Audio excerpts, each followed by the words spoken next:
Akkam jirtu nagaa keessanii nageenya jaalala waaqayyo isiniif haa baay'atu wajjalaanii buntu salaalee jalatti argamtan hundumtu keessanii jirtu isin jechuun jaaladha. Egaa ka like share gochuudhaan nama didabadha ni jajjabeessa hundumtu keessanii lammiiwwan koo isin jechuun jaaladha. Egaa ka arra dammoo gaaffii deebii ajaa'ibaa tokko isinii qabadhee dhufeen jira. Gaaffii deebiin kun wajjin goote buntu jechuu dandeessanii baay'ee kan namatti toltudha. Oro namni wal'aantanii jirtanii oro gaafinani gaafadde keessaa dhugaa dubbachuu foote gaafii kana gaafachuu xiqqoo ishee durumaan qabee yeroon bareedduun qabda ammoo kun qabeenya manaan gaafadda gaafii maqaa miyyuu gaafadda yeroon gaafii gaafaddu abbaayoo sitti mana ammaa akkaakileetitti nama gaafattanaan jira obboleessi guyyaa namni tokko hoggaana waliin haasa'uu qabe gaafii kan gaafadda xumuruun immoo wayinitti jechuudha. Oro gaafii barbaadan nagaafadha ijoolleen argitanii jirtanii gaafii barbaadan nagaafadha karaa fuula YouTube kiyaa isiniin qabadhee nufa jettee irratti barreessite tokko jira ati jalattan gaafii deebii amma 13 ishee gaafadheen ture gaafii deebiin kee boontuu natti baay'ee waan ta'eef iyyuu karaa fuula YouTube kee dayyuu sii qabadhee dhufa jettee jirti gaafii deebii keessan qabattee dhuftee jirti. Kan gaafii deebii kee irratti immoo hin xumurre immoo YouTube ishee irratti xumuruu hin dandeessisni jira gaafii qabdan immoo gaafii gaafachuu qabdan koomentii jalatti nu kaa'aa dadhabbinnati fi yaada qabdan hunda koomentii jalatti akka nu geessan immoo sin gaafanna sinin jira. Itti aansuudhaan oroo gaafii nani gaafadde keessaa gaafii baay'ee nama ta'udha ijoolleen tokko tokko boontuu gaafii dhiirri nama gaafattaa jettanii jirtu achi jalatti jechuudha. Kanaafuyyuu maalan jechuu barbaade oro YouTube kan irratti illee jaalalli ishii qabee jira waa'ee jaalalaatu kan nama gaafattaa kanaan hin jennaan illee akkasi jaalalli YouTube kan irratti jaalalli si qabee beekaa jedheen gaafadhee jaalalli ni qabeera garuu hin arganne itti asirraan namsi kiyya ijoolleen dhiiraa akkuma isin nu jaalattanii nu gaafattan nuti illee sin jaalanne sin gaafanne taanaan dhamsa kiyyaadha kuni dhamsa hunda keenyadha jaalannee erga namni tokko si gaafate bishaan jigeessaan ol qabu qabda malee deebitee itti jisuu hin qabdu sini jedha. Oroon jaaladhee gaafadhee garuu jaalala keessaan ollaa qabu hin dandeenye waan ta'eef fudhadhee onnee koo keessatti deeffadhee jetteerti Orooni. Kanaafiyyuu dhamsi kiyya isa kanaadha nuti illee akkuma isin ol qabnu isinis immoo onnee keenya kun kuffisinaa urfatti ol qabaayee isiniin jechuu barbaada ijoollee warra dhiiraatiin. Kanaafuu oro wajjin hin turtan bu'aa ishiin dabarsite illee waan baay'ee namatti toludha. Zanaffataa jira waliin tura isiniin jira gara orootti isin dabarsan jira baay'ee.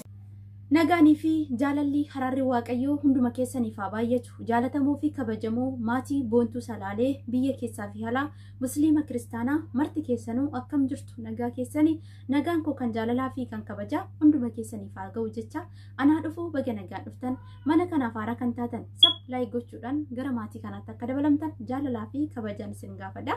Boontuu mana kee keessatti carraan alaachuu keetiif hedduu galatoomi jecha baga gammaddi. Dadhabbii kee halkanii fi guyyaa baga jakeetiin argite dhungoo namichaa jalaa baga baati gammachuun kee kanarraa qofa odoon taane hojjettee kan irratti jijjiiramtee dhaloota irratti jijjiirtee gammachuun kee kan macaala daangaa kan ta'u siifaa ta'u jecha dhaamsa obbolummaa sodaa keessa kee jiru baastee kennaa keessa kee jiru yoo irratti hojjette anaafillee dhaloota biraatiifillee fakkeenya akka taatu abdii guutuun sirraa qaba kanaaf kanuma duraa caala cimii irratti hojjedhu isin jechuu jaaladha. Egaa moonii eega ta'anii booda hojiin guddaa kan nama eeggatu kana atillee hin beekta jedheen yaada. Carraa mana kee keessatti argachuu kootiif ammallee hedduu galatoomi jecha gara gaaffii keetti dabarra. Gaaffiin tokkoffaa boontuun na gaafatte akkas jedha. Oroo mucaa eessaatii eessatti dhalattee ammoo eessa jirtaa of ibsinaan jedha. Oroon oroodha intala baadiyyaati baadiyyaa keessatti dhaladhe baadiyyumattan guddadhe aanaa nana keessatti dhaladhe aanaa jalduu jedhama godinni keenya immoo amboon beekama amma kanan jiru Dubaay Emirates keessan jira. Gaaffii lammaffaa akkas jedha oroo dhiira oroo ati dhiira YouTube irraa jaalalli si qabee beekaayi osoon sobiin deebisinaan jedha. Dhiira YouTube irraa jaalalli naqabeera naqabu qofaa miti namoonni baay'ee yoo jaalalaan qabamanii bo'an akkamitti ta'uu danda'a onlaayinii irraan arganii akkamitti jaalataniin jedha warra jaalalaan bo'uun jaalalatti nan qoosan ture inni dammoo carraan dabaree eeggatee naqaqqabe namni sun baay'ee nama amala qabeessaa fi nama baay'ee nama bitu ture dhuguma jaalala isaa obsuu dadhabee dhaqeen jaalala koo ibsee fi eegan jaalala ibsee fi akka dura natti dhiyaatuu fi amala dura qabu natti agarsiisuu dide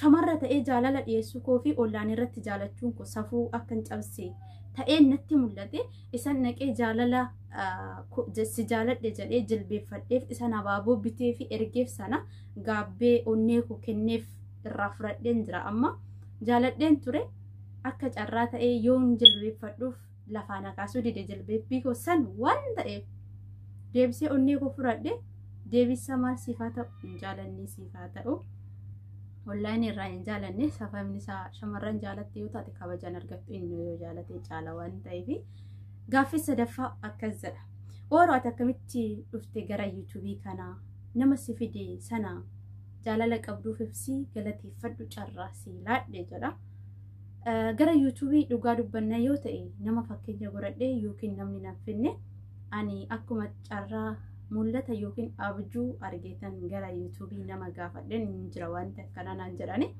akkaataa kanaan dhufe malee namaa miti kan na fide carraa kana naalaachuu keetiif hedduu galatoomisin jedha boone gaaffiin arfaffaa akkas jedha ooroo osoo ati mala hin qabdu siin jedhanii nama saniin maal jettaanii ooroo nama mala hin qabdu dunaan jedhani namni waan namaan jedhu hin dhabu ammas kan jedhan jiraachuu danda'ani ni jiruusi eenyummaa ofii namaa ibsuun gowwummaa natti fakkaata eenyummaa kee ati beeki malee namni akkasi beeku ani eenyummaa koo yoon beeke namni eenyummaa koo akka beeku hin fedhu yeroo sanii faaruu hin danda'a akkas naan jettu jechuun hin danda'a garuu ammoo ta'e gura tokko nageen gura tokko gannaqa kanaaf waan fedhanoo jedhan nan galchan eenyummaa koo beeka jechuun barbaada sitti amala hin qabdu yoo naan jedhani amalli koo anuma bulchaa waan ta'eef namaaf oduu hin taane gaarummaan mataa ofiitiif jechuudha amala irratti gaaffii kettaan meelaawaje gaaffii poolisii natti taate buuntuni esh gaaffii shanaffaa ooroon of bichaa jedhu ooroon of bichaadha jedhu dhugaadha moo sobaa namaa hin yaaddamoo hin yaaddu ooroon of bichaa jaalatti jechuudha yaa dhugaadha of jaaladha sababni isaa of odoon jaalatiin nama jaalachuu hin danda'u yoon ofii ta'een namaa ta'uu danda'a yoon ofii qabaadhee nama gargaaruu danda'a namni of hin jaalanne nama hin jaalatu jalqaba namaa dursa ofii laachuudha eega ofii ta'anii booda namaa ta'an jedhee waan yaaduu fi namni ooroon of bichaadha namaaf hin yaaddu jedhe suni yaa sirriirra jira karoora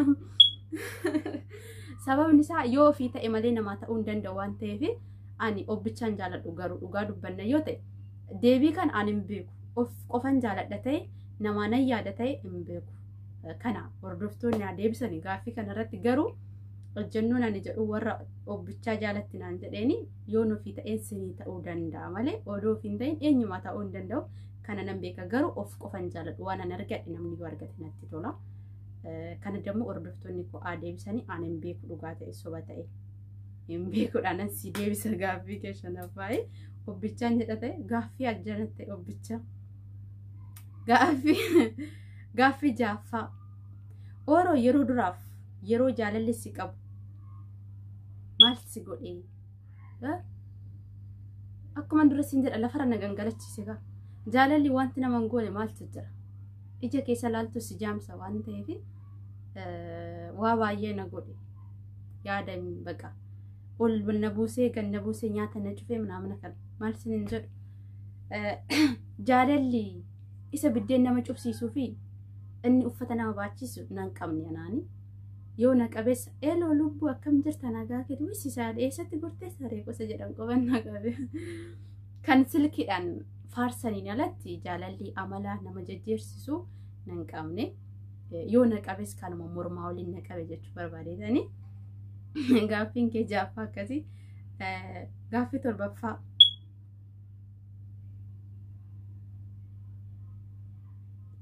yuutuubii kana irraa ijoollee shamarranii baay'ee dinqisiifattu 5 yaam yookiin maqaa isaanii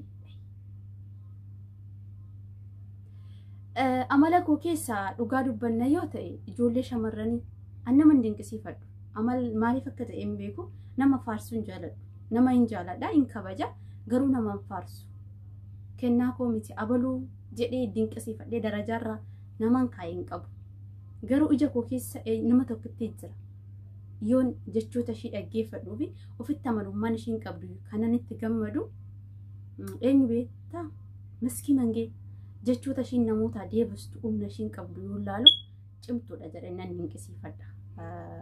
Garuu ani nama dinqisiifadhu gabaabaadhumatti deebiin koo ani nama dinqisiifadhu jechoota isaanii yoon dhaggeeffadhu kanan itti gammadu miskii mangee sarraan kana fi abalu jedhee waamuu hin danda'u. Warroota naannoo koo jiran isaan baay'ee ta'uu danda'an nan isaan jaaladha nan isaan kabaja.